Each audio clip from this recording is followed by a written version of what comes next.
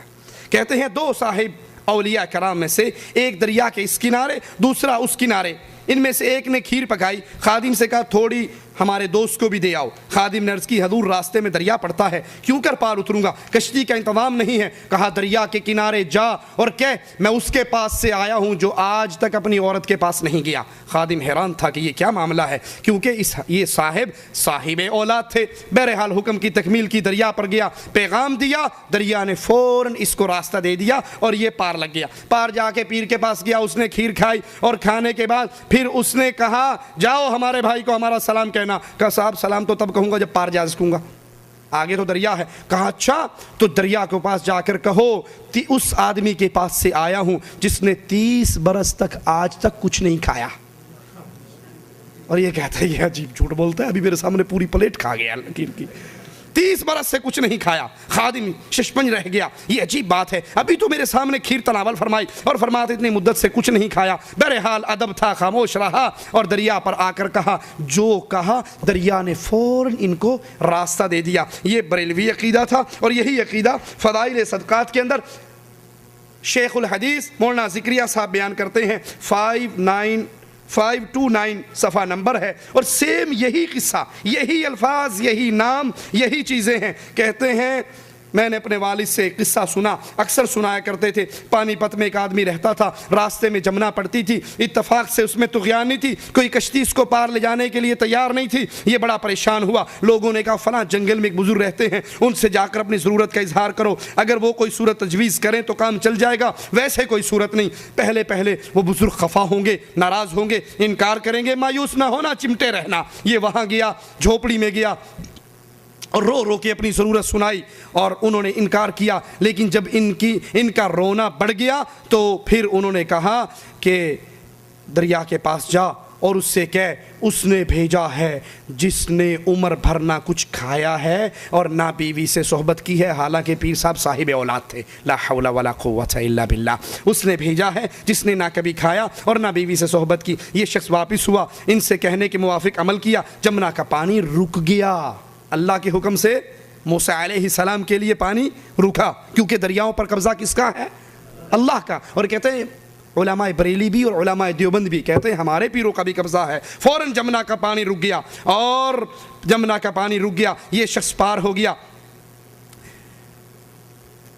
ہمارے پیروں کا، ہمارے بزرگوں کا ایک آرڈر، دریا فوراً راستہ دے دیتا ہے۔ یہی عقیدہ علماء بریلی کا ہے اور یہی عقیدہ علماء دیوبند کا ہے۔ رسول اللہ صلی اللہ علیہ وسلم کو بھی علم غیب نہیں تھا۔ قرآن کہتا ہے قُلْ لَا أَقُولُ لَكُمْ عِنْدِي خَزَائِنُ اللَّهِ وَلَا أَعْلَمُ الْغَيْبِ، اے اللہ کے نبی کہہ دیجئے کہ میرے پاس اللہ کے خزانے نہیں ہیں، میں ان کا مالک نہیں ہوں اور نہ ہی میں عالم الغیب ہوں۔ لیکن بریلوی عقیدہ اعلیٰ حضرت احمد رضا خان بریلوی فرماتے ہیں حضور کو 5 غیبوں کا علم تھا، بارش کب برسے گی اللہ کے نبی کو علم تھا، ماں کے پیٹ میں کیا ہے اللہ کے نبی کو علم تھا۔ یہ جتنے 5 مفتاح الغیب جو ہیں، چابیاں جو غیب کی ہیں، یہ 5 کا اللہ کے نبی صلی اللہ علیہ وسلم کو علم تھا، مگر آپ کو ان سب کو مخفی رکھنے کا حکم دیا گیا۔ نعوذ باللہ، یعنی قرآن پھر نبی سے جھوٹ بلوا رہا ہے، اے نبی کہو مجھے علم غیب نہیں ہے۔ اس کے جواب میں پتہ کیا کہتے ہیں؟ نہیں علم غیب تو تھا لیکن اتوں کہندے سن کہ نہیں وچوں سارا پتہ سی۔ اسی لیے وہ ہمارے شیخ محمد حسین شیخ پوری اللہ ان کی قبر کو جنت کا باغ بنائے، وہ کہا کرتے تھے کہ بابا آدم کی دعا پتہ کیا ہے؟ ربنا ظلمنا انفسنا، اے اللہ ہم نے ظلم کیا اپنی جان پہ، ہم نے ظلم کیا اپنی جان پہ۔ کہ آدم علیہ السلام نے کہا ہم نے ظلم کیا اپنی جان پہ، بریلوی بھائی سمجھے ہم نے ظلم کیا جان کے،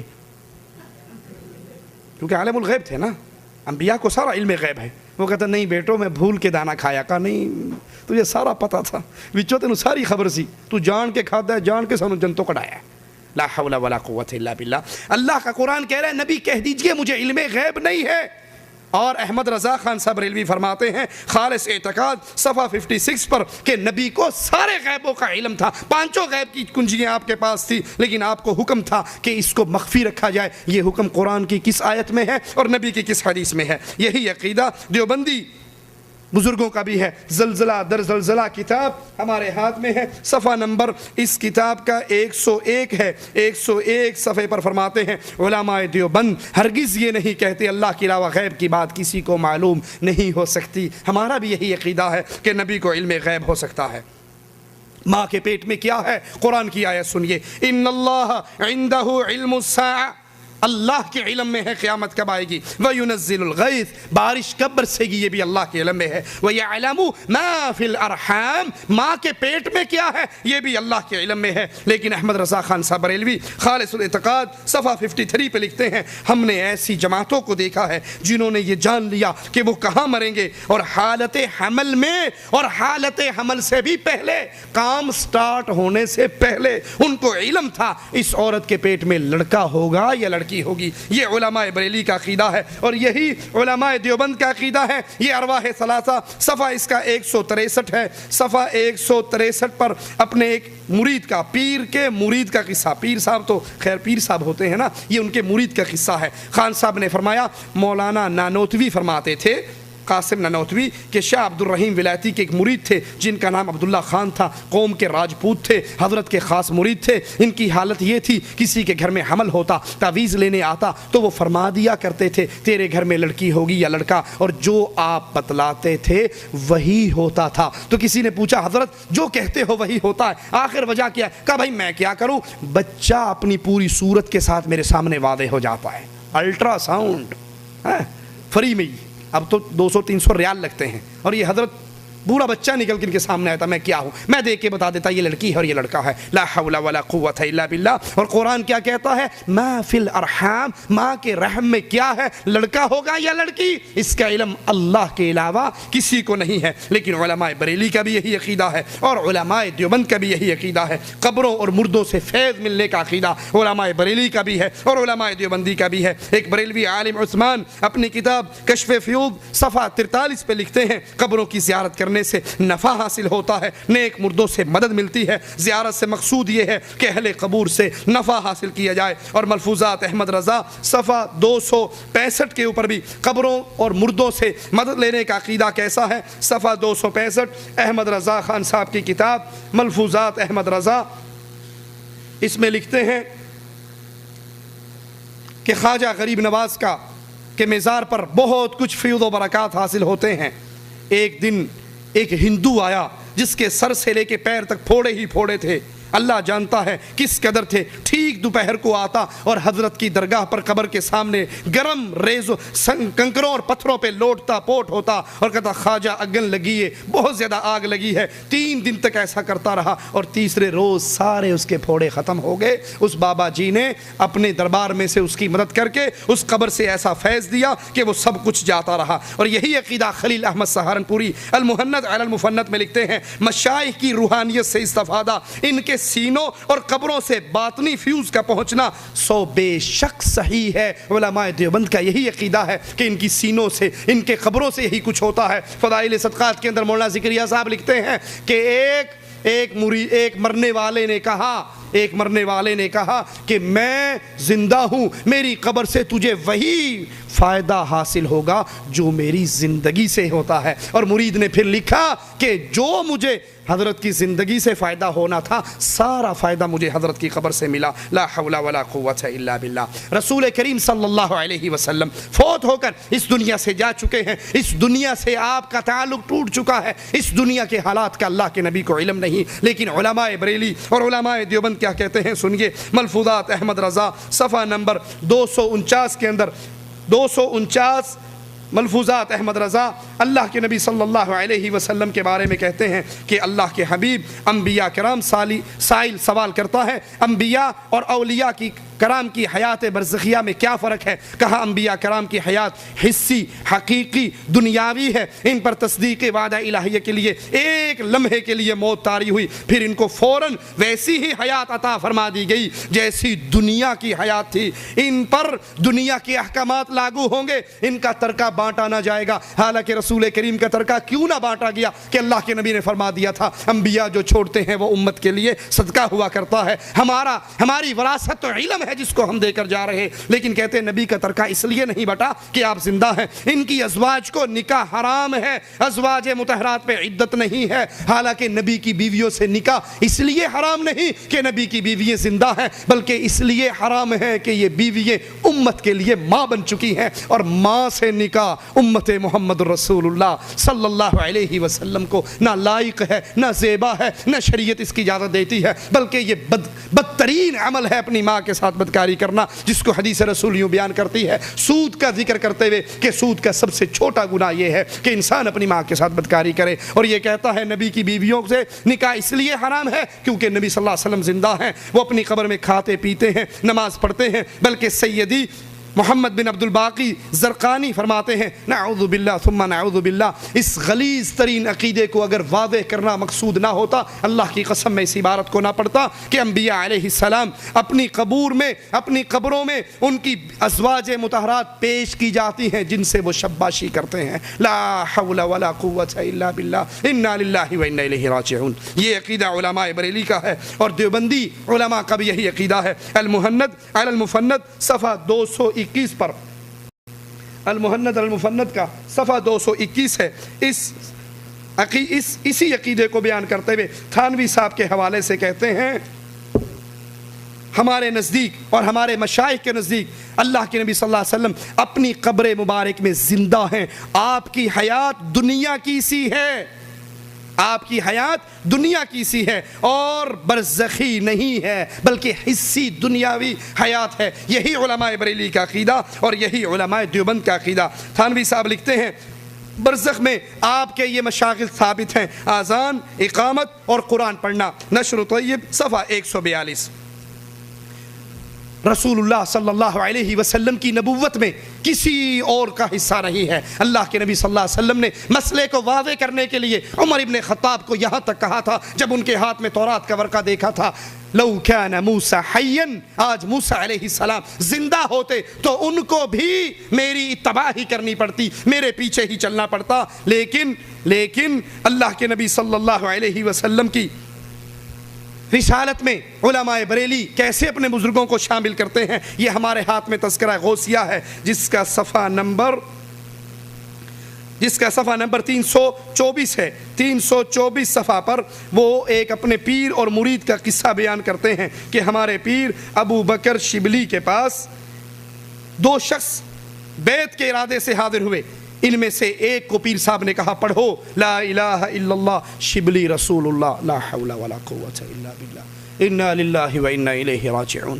مرید نے کہا لا حول ولا قوت الا باللہ، پیر صاحب نے بھی کہا لا حول ولا قوت الا باللہ۔ اس نے پوچھا آپ نے لا حول کیوں پڑھا؟ اس نے استفسار کیا تو نے کیوں پڑھا؟ کیا میں نے تو اس لیے پڑھا، میں پیر سمجھ کے آیا تھا، لیکن آپ تو بے شرع آدمی ہو، میں بے شرع کے پاس مرید ہونے آ گیا۔ آپ نے کہا میں نے اس لیے پڑھا، جاہل کے سامنے راز کی بات بتا دی، یہ راز تھا جو میں جاہل کے سامنے بیان کر چکا ہوں۔ دوسرے سے کہا تم پڑھو لا الہ الا اللہ شبلی رسول اللہ۔ اس نے کہا حضرت میں تو آپ کو کچھ اور ہی سمجھ کر آیا تھا، آپ تو ورے ہی گر پڑے، صرف رسالت پہ ہی قناعت کر لی، میں تو اس سے اگلا سٹیج دینے آیا تھا، رسالت سے اگلا سٹیج کس کا ہے؟ کہا میں تو تجھے اللہ بنانے آیا تھا، تم تو پہلے ہی گر گئے، تو خدا بننے کا دعویٰ کرتا میں اس کو بھی تسلیم کرتا۔ تو پیر صاحب نے ہنس کر فرمایا اچھا تم کو ہم تعلیم کریں گے، تم ہمارے پاس بیٹھو۔ یہ علماء بریلی کا عقیدہ، اور سیم یہی عقیدہ علماء دیوبند کا ہے۔ یہ ہمارے ہاتھ کے اندر رسالہ الامداد اشرف علی تھانوی صاحب کا، اس کا صفحہ نمبر 34 ہے، جہاں پر ایک مرید خواب دیکھتا ہے اور خواب میں کلمہ پڑھتا ہے لا الہ الا اللہ اشرف علی رسول اللہ، پھر ان کی آنکھ کھل جاتی ہے، ہڑبڑا کے بیٹھ جاتا ہے، پریشان ہوتا ہے، میں نے کیا کلمہ پڑھا، غلطی یاد آتی ہے، زور زور سے روتا ہے، پھر اپنی غلطی کی اصلاح کرنے کے لیے اب نبی کریم صلی اللہ علیہ وسلم پر درود پڑھنے کی کوشش کرتا ہے، لیکن کہتا ہے کہ میں اب جاگ چکا ہوں، نیند ختم ہو چکی ہے، بیداری کی حالت میں ہوں، لیکن پھر بھی زبان میری کہتی ہے اللہم صلی علی سیدنا و نبینا و مولانا اشرف علی، لا حول ولا قوت الا باللہ۔ یہی عقیدہ علماء بریلی کا، اپنے پیروں کو اتنا عظیم مقام دیا کہ ان کو نبی کی رسالت میں شامل کر دیا، اور یہی عقیدہ علماء دیوبند کا۔ یہ سوال، یہ سائل سوال لکھ کر اشرف علی تھانوی صاحب کو بھیجتا ہے، اور تھانوی صاحب اس کے سوال کے جواب میں کہتے ہیں اس واقعے میں تسلی تھی کہ جس کی طرف تم رجوع کرتے ہو وہ بعونہ تعالی متبع سنت ہے، تم میرے پیچھے اور میں نبی کے پیچھے ٹینشن لینے کی کوئی ضرورت نہیں ہے، کوئی پریشانی والی بات نہیں۔ تم نے جو یہ کلمہ پڑھا ہے اور جاگ کر مجھے نبی کہہ کر مجھ پہ درود پڑھا ہے، تو یہ اللہ نے پڑھوایا ہے، یہ اشارہ ہے تمہارے لیے کہ تم نے جس کو پیر پکڑا ہے وہ متبع سنت ہے، لا حول ولا قوت الا باللہ۔ اسی طرح انبیاء کی صفات کے اندر کوئی اور شریک نہیں ہو سکتا۔ انبیاء کو جو نبوت کا کام اللہ نے دیا ہے، جو ان کے اوپر وحی آتی تھی، وہ انہی کا خاصہ تھا، لیکن علماء دیوبند اس کے اندر بھی اپنے پیروں کو کیسے شامل کرتے ہیں۔ یہ سوانح قاسمی ہے ہمارے ہاتھ میں، قاسم نانوتوی صاحب کی کتاب، اس کا صفحہ نمبر 301 ہے۔ حاجی امداد اللہ اپنے سارے مریدوں کو ذکر اذکار سکھایا کرتے تھے، اور وہ اپنا ذکر کر کے رپورٹیں حاجی صاحب کے سامنے پیش کرتے تھے۔ تو حاجی صاحب نے ایک دن قاسم نانوتوی صاحب سے بھی پوچھا کہ تمہیں بھی تو میں نے ذکر سکھایا، تم نے مجھے کوئی رپورٹ پیش نہیں کی۔ انہوں نے کہا حضرت حالات و ثمرات تو بڑے لوگوں کو ہوتے ہیں، مجھ سے تو جتنا کام آپ نے فرمایا وہ بھی نہیں ہوتا، جو آپ نے ذکر کہا نا اتنے بار کرنا ہے، جہاں تسبیح لے کر بیٹھتا ہوں بس ایک مصیبت ہوتی ہے، اس قدر وزن پڑتا ہے کہ جیسے 100 من کے پتھر کسی نے میرے اوپر رکھ دیے ہوں، زبان و دل سب بستہ ہو جاتے ہیں۔ تھانوی، یہ بھی حضرت تھانوی ہی کی روایت ہے کہ روتے ہوئے بے ساختہ آپ کی زبان سے یہ الفاظ جاری ہوئے کہ میں ہی بدقسمت ہوں، ایسا ہوتا ہے جیسے زبان کو کسی نے جکڑ لیا ہے۔ یہ سن کر امداد اللہ صاحب کہنے لگے مبارک ہو، یہ نبوت کا آپ کے دل پر فیضان ہوتا ہے، اور یہ وہ بوجھ ہے جو حضور کو وحی کے وقت ہوا کرتا تھا، لا حول ولا قوت الا باللہ۔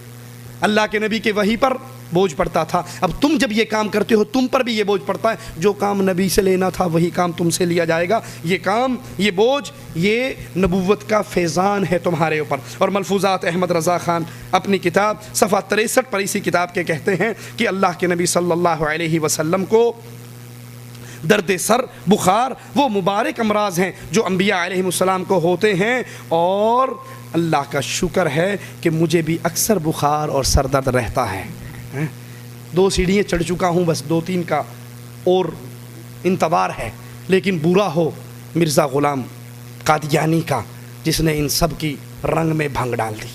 وہ نہ کرتا تو یہ بیچارہ 2 سیڑھیاں چڑھ چکا تھا، بخار شروع ہو گیا تھا، سر درد ہو گیا تھا، کچھ اور بھی ہو جاتا۔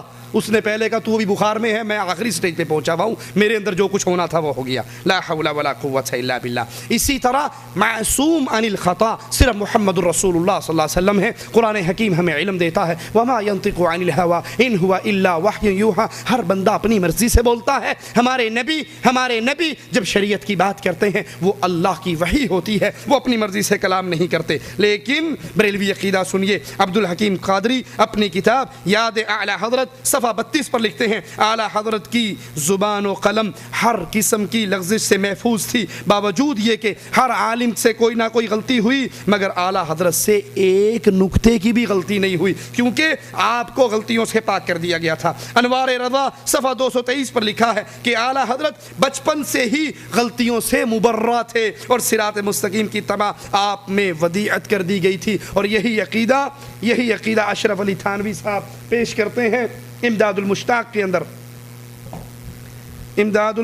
کے اندر اشرف علی تھانوی صاحب پیش کرتے ہیں، اور یہی عقیدہ ارواح ثلاثہ کے اندر موجود ہے کہ ہمارے رشید احمد گنگوہی ارواح ثلاثہ صفحہ 276 ہے۔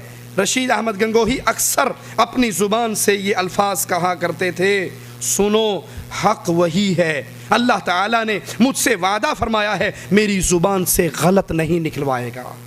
یہ شان کس کی ہے؟ محمد رسول اللہ صلی اللہ علیہ وسلم کی، اور اس شان پر علماء بریلی اپنے علماء کو فائز کر رہے اور علماء دیوبند اپنے علماء کو فائز کر رہے۔ اب آخری سوال آپ کے سامنے پیش کر کے اپنی بات کو ختم کرتا ہوں۔ پیارے بھائیوں، یہ معاملہ عقیدے کا ہے، یہ معاملہ توحید کی غیرت کا ہے۔ علماء بریلی اور علماء دیوبند بنیادی شرکی عقائد پر دونوں اکٹھے ہیں۔ جب یہ دونوں اکٹھے ہیں تو پھر ان کو اپنی نمازوں کا امام بنانے سے پہلے اللہ سے ڈر جائیے، ان کے ساتھ اہل ایمان والی محبت کرنے سے پہلے اللہ سے ڈر جائیے۔ ایک آدمی مجہول ہے، آپ کو اس کا پتہ نہیں ہے، نماز کھڑی ہوئی، آپ کو نماز مل گئی، آپ نے پڑھ لی، انشاءاللہ خیر ہے، اللہ قبول فرمائے گا۔ لیکن جس کا ان فرقوں سے متعلق ہونا کنفرم ہو، جو ان عقائد کا دفاع کرتا ہو، جو ان عقائد سے بیزاری کا اظہار نہ کرتا ہو، ان عقائد کو جان کر سن کر پڑھ کر بھی کہے بزرگوں نے لکھا ہے، جو لکھا ہے حق اور سچ لکھا ہے، جو اس طرح اس شرکی عقائد کو سن کر، دیکھ کر، پڑھ کر پھر ان کا دفاع کرتا ہے، تو ایسے لوگوں سے بڑا ضروری ہے۔